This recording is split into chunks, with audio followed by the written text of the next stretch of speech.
how to fix white screen issue on laptop or computer. So if you want to fix your white screen issue on your laptop or computer, then what you need to do is you just need to simply refresh your graphic drivers.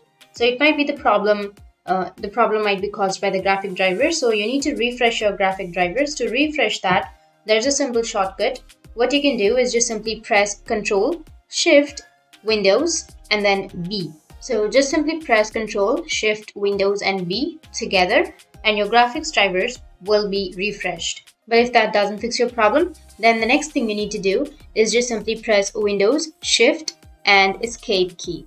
Once you press Windows, Shift, and Escape key together, then you will have your task manager like this.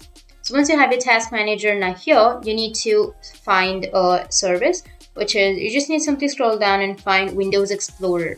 You'll have the Windows Explorer right here. Just right click on your Windows Explorer and you need to go with Restart Task, which is on the upper right.